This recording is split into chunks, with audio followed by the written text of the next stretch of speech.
Hello everyone. Today we're on tutorial 2, first year university physics, kinematics including projectiles, part 1. Kinematics is a description of motion in terms of velocity and acceleration. Okay, let's go to my notes. Begin with the definition of velocity. We'll start with the calculus definition, which is dx by dt. Those of you that haven't done calculus, you'll understand this definition at a later time. So we define velocity then as a rate of change of distance or the distance covered in a given interval of time. The formula that you'll be more familiar with is the definition of velocity as distance over time. When v is constant, this gives the exact velocity. When v varies over the time interval, the velocity varies over the time interval, then this formula, distance over time, gives the average velocity. We need to distinguish between the term velocity and the term speed. Velocity is the distance covered in a given time in a particular direction, whereas speed is just the distance covered in a given time. In other words, with velocity, we take account of the direction. With speed, we only consider the magnitude. So speed then is the magnitude of the velocity. V is a vector, and speed is viewed as a scalar quantity. We also need to distinguish between the terms distance and displacement. To see the difference, consider a person that walks from her house along a 2-kilometer route, returning to her house. The distance she walked is 2 kilometers, but her displacement is 0 since she returned to her starting point. So displacement is a vector quantity, while distance is usually regarded as a scalar quantity. Now let me just go to the whiteboard.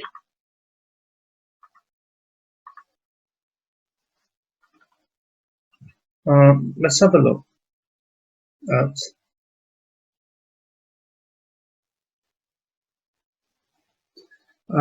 maybe if I consider some coordinate axes, it might help to understand the difference between displacement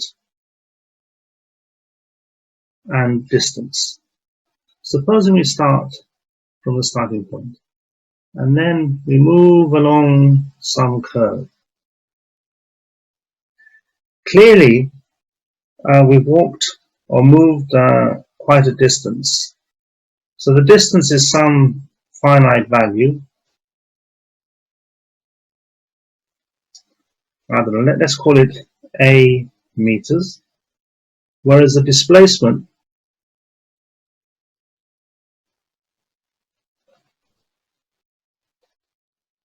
equals 0 meters. We return to the starting point. Alternatively, if we walk a certain distance or move a certain distance, then this is the distance that we have moved, but the displacement is the distance from the origin to where we stopped. And it is a vector quantity. Okay, that's the difference between distance and displacement. So back to my notes. Our next definition is acceleration. Acceleration is defined as a rate of change of velocity. This is the calculus definition.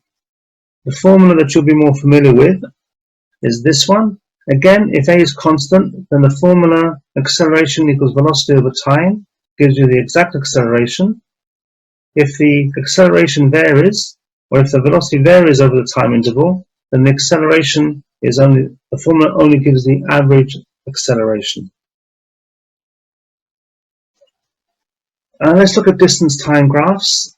The slope of a distance time graph gives the velocity. So if we look at this diagram, this gives you the distance moved in this interval of time. So if you look at the slope, it's x2 minus x1 divided by t2 minus t1. It's distance over time, and so clearly the slope then gives us the velocity. The slope here is positive. For constant velocity in the negative x direction, we have the following. This time initial position is larger than the final position. So when we subtract, this interval will be negative.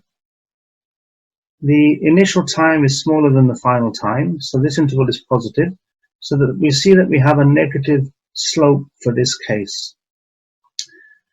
And the negative slope means that we're simply moving in the minus x direction. Okay, that's the slopes then give us velocity, either positive or negative, depending on the direction. Moving upwards in the positive direction, the velocity is positive. Moving downwards in the negative direction, the velocity is negative, as indicated by the slope. Okay, next consider a variable velocity. When the velocity varies, it's represented by a curve on the distance time graph. But here our velocity is different at each point of the trajectory, and we can find the distance at any given point by drawing the tangent to the point and then making the tangent the hypotenuse of a right angled triangle. So again, by obtaining the slope by this interval divided by this interval, we get the velocity at point A. Similarly, we get the velocity at point B. This time, we're going from a bigger distance to a smaller distance, so the slope is negative. I've drawn the vectors itself, but this triangle can be any size. It will give you the same answer. You don't have to use the exact value of the velocity, which in any case you don't know. So this triangle can be any size.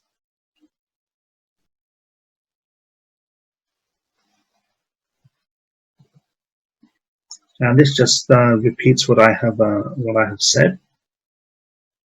But again, the important point to notice is that the velocity vector is tangent to the trajectory at each point. So the velocity at a particular point is given by is tangent to the trajectory at that point. This just emphasizes the point that we can use a triangle of any size. We come now to velocity time graphs. Begin with positive constant acceleration. So my velocity axis and my time axis. My final velocity is bigger than my initial velocity. Final time bigger than initial time.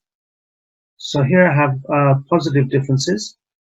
So I have my slope is equal to velocity over time, which is the definition of acceleration.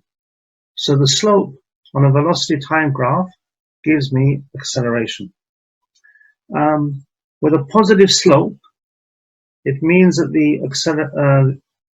and a positive acceleration, it means that the velocity is increasing. We come to a negative constant acceleration or a deceleration. In this case, the final velocity is less than the initial velocity. So this time my interval v2 minus v1 is negative. Again, my time t2 is bigger than time t1, so the denominator is positive. My interval delta t is positive. Therefore, my slope is negative. For a negative slope, it means the velocity is decreasing, so that my acceleration is in fact a deceleration. And we come now to variable acceleration. We can find the acceleration at any given point by drawing the tangent to the trajectory, or the curve, not the trajectory, but the curve on the velocity time graph, and we can find the acceleration at any particular point. So again, we see the acceleration varies in magnitude and direction along the curve. Special cases of distance time graphs. I think I'll do this for you on the, let me just adjust the screen. I think I'll do these special cases on the whiteboard. Let you look at it on my notes. There. And again here. Okay, let's go to the whiteboard. Okay, before going to special cases, let's look at some of the basic definitions. Let me start with a distance time graph for a constant velocity in the positive direction.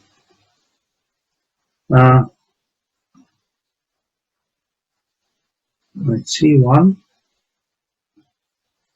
my T2, my X1, and my X2.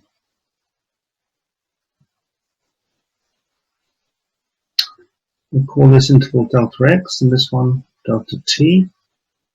The slope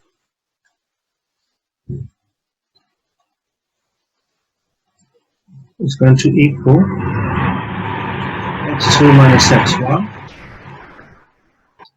T2 minus T1. The final position is bigger than the initial position, so this interval will be positive. Similarly, T2 is bigger than T1, so this interval will also be positive. So I have a positive slope. Distance over time is a definition of velocity. So the slope on a distance time graph gives me velocity. And the movement here is in the positive x direction.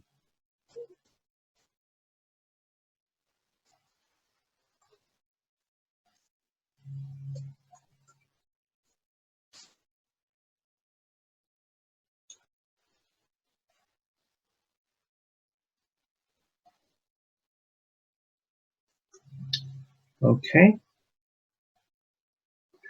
Now, what about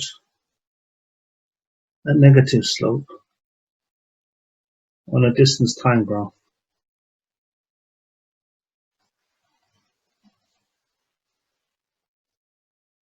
My T2 is again bigger than T1, as you would expect.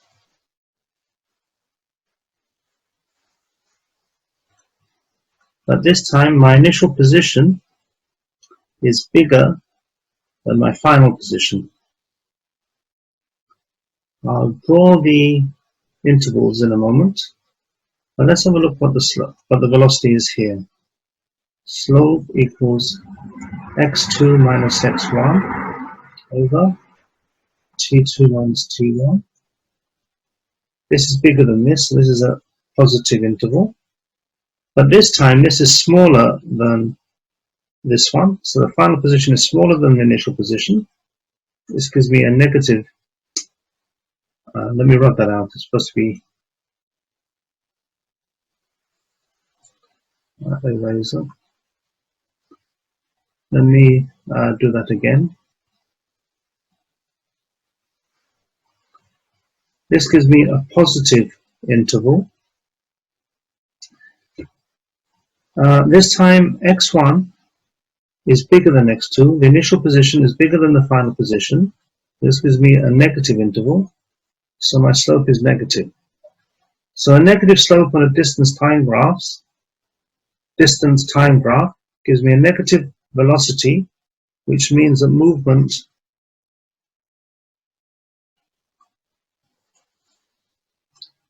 is in the negative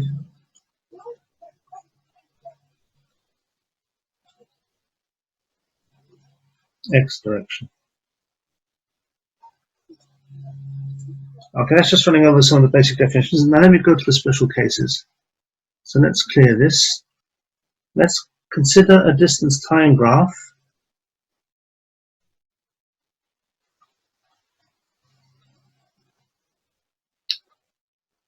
for a horizontal line. Now what does a horizontal line mean?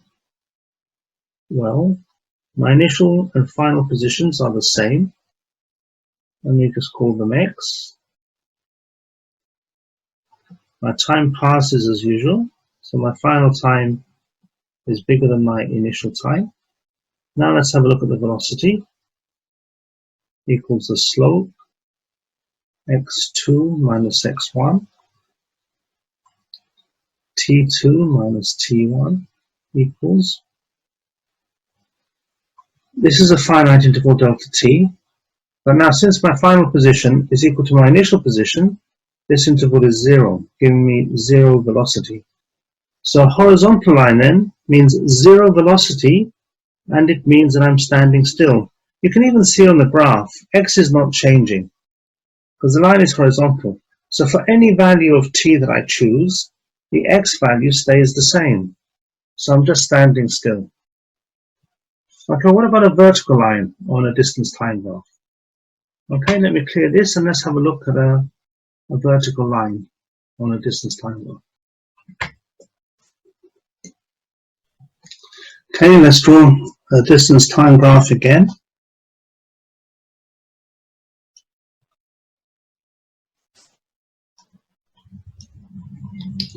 Now, what does a vertical line mean?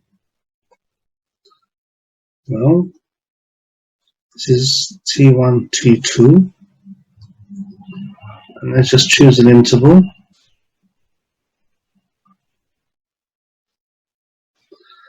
So now my velocity equals the slope equals x2 minus x1, t2 minus t1. This is some finite interval, delta x, but t1 and t2 are the same time, so the interval is 0. So we see that the velocity is infinite. So this is clearly impossible. Let me clear that.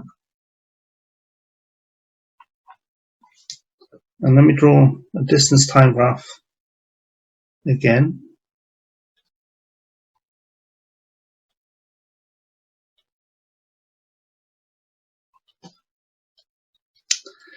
Now, a vertical line means an infinite velocity, which is impossible. In fact, by Einstein's theory of relativity, the fastest speed is limited to the velocity of light. So c equals the slope, is dx by dt. So c is the fastest velocity possible. So there's always going to be a finite slope on a distance time graph, and the maximum slope is going to be the velocity of light. Physical objects can't actually move at the velocity of light. And the reason is, if you look, when we, in Einstein's special theory of relativity, which you may not have done yet, the mass of a physical object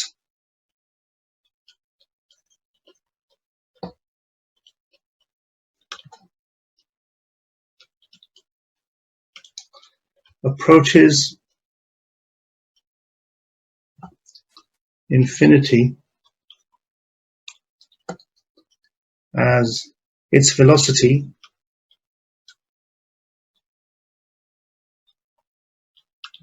approaches the speed of light. So it is impossible for a physical object to travel at the speed of light. Light itself can travel at the speed of light, and certain massless particles can also travel at the speed of light, but no physical object can. Okay, so let's move on to a velocity time graph. A velocity time graph. In this case, if we have a horizontal line, let's just see this from my notes. If you have a horizontal line, what this means is that the velocity is constant. You can see the velocity is not changing along the timeline. So if you take an interval t1 to t2, you see the velocity is the same here and it's the same there. That means my acceleration is 0 and the velocity is constant. Again, I cannot have a vertical line. Acceleration cannot be infinite. So a vertical line like this is again impossible, since this represents infinite acceleration. The mass is the same as we did for the distance time graph, which is why I'm kind of doing it fairly quickly. Another thing which you need to notice, which is impossible, is this.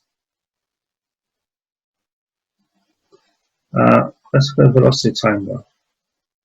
Now supposing we have this, velocity has this value, then it changes with a corner and it becomes this value, then it changes again.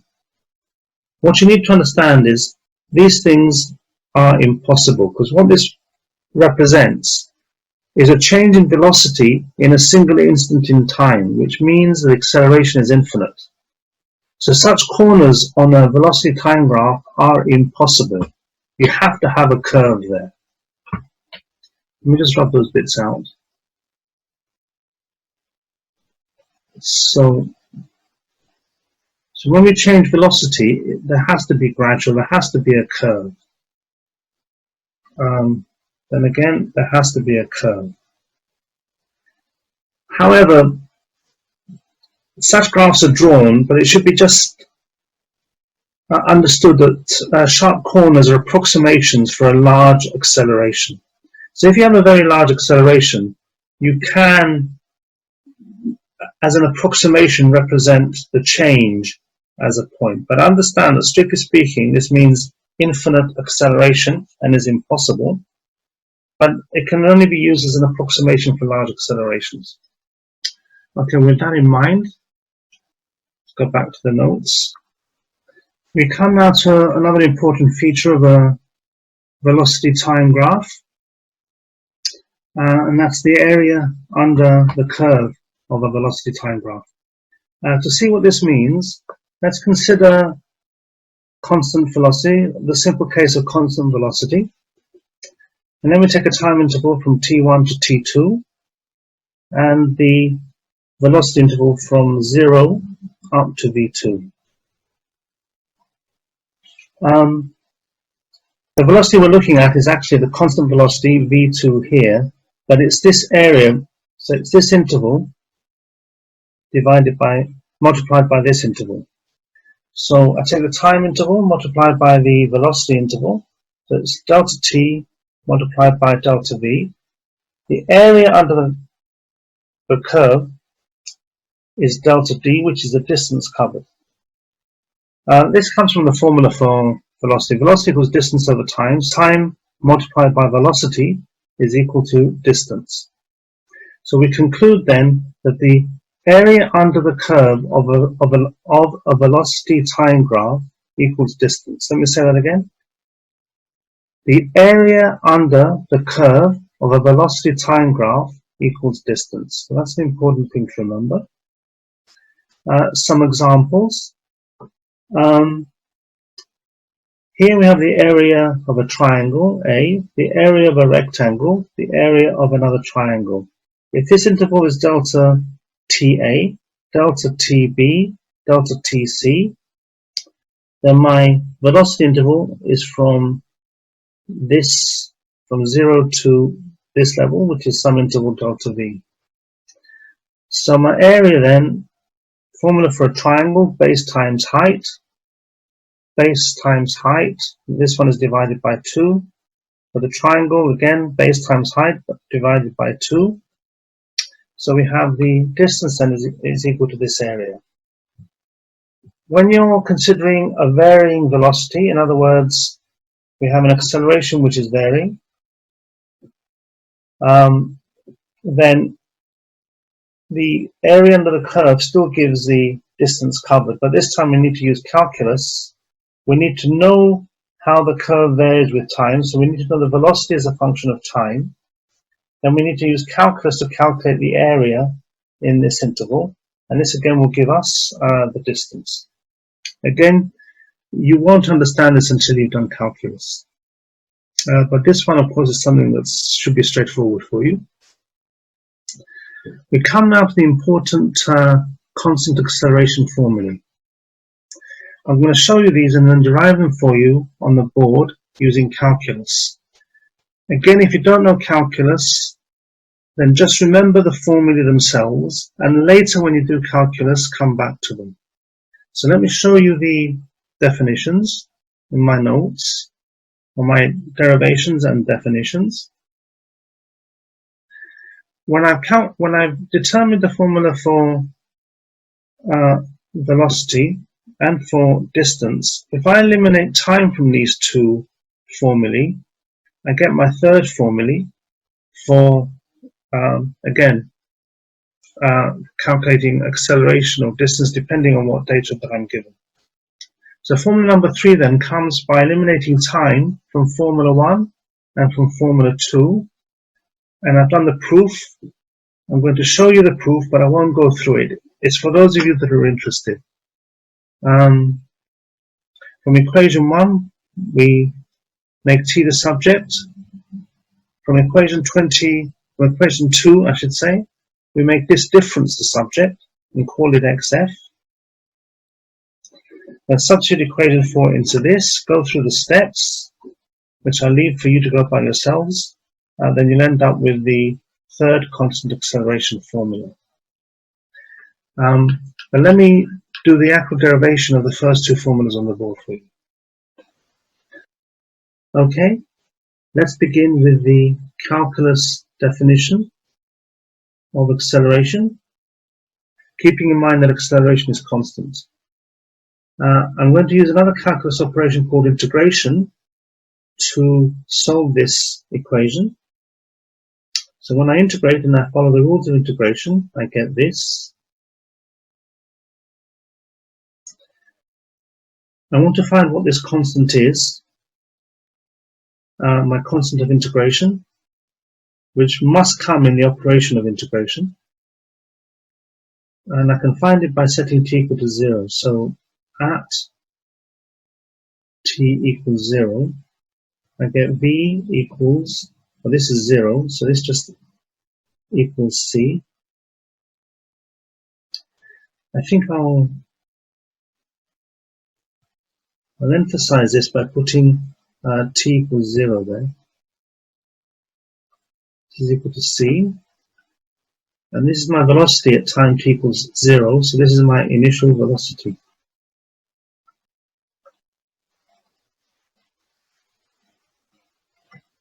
Let me call my initial velocity v0. So replacing c by v0, I get my formula, v equals at plus v0.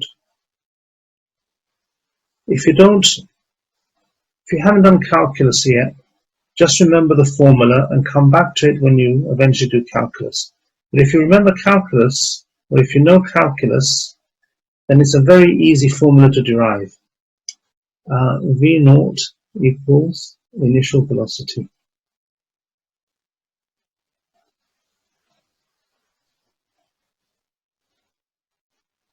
So I'm going to need this formula, so let me write it at the top.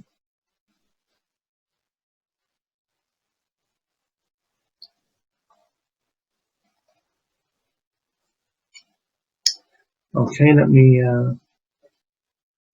rub all this out. Right, to calculate my next formula, I start with the definition of velocity as a rate of change of distance.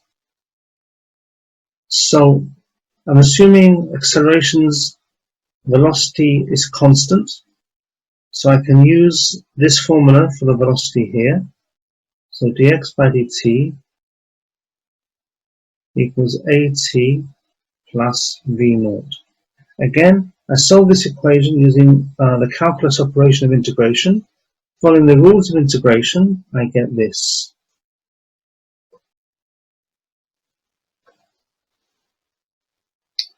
Again, I must get a constant of integration, c.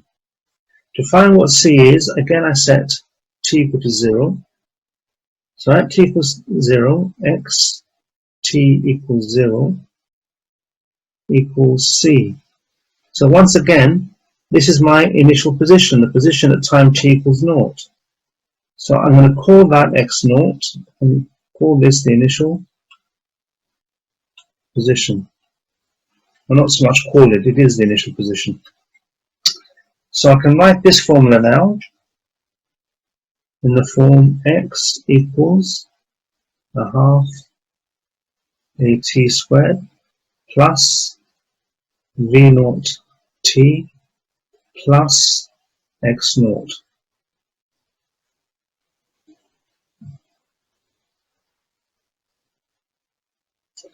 Now notice in some textbooks, this X naught is left out, and the formula is written just like this.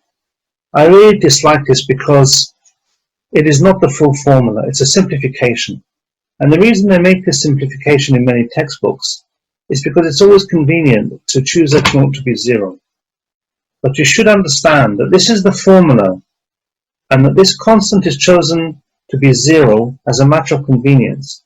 In other words, when you do problems, projectile problems or whichever problem, you define X naught to be at the origin, so you set it to 0 and then you measure distances. So although you're going to use the formula in this form, you must remember the complete formula and understand that you choose this for convenience to be 0. But this constant must be there, the constant of integration, which we interpret as the initial position. Okay then, so this is one of my formulas. This is formula 1. And this is formula 2. And as I say, if we eliminate time between these two formulas, then I get my third constant acceleration formula, which I'll write down for you. So my third formula is 2ax equals vf squared minus, well actually I'll call this v naught. I can put v, I sometimes change, sometimes I use vi, sometimes I use v naught. Quite often, especially in projectile problems, I'll use u for the initial velocities and v for the final velocities. So I tend to vary my notation a little bit. Okay, but these are our 3 important constant acceleration formulae. Back to my notes. So as I say, this one can be derived by eliminating time from the first two. It's straightforward algebra, so I'll leave you to go through it yourselves. Let me stop sharing and let me say bye-bye until the next tutorial.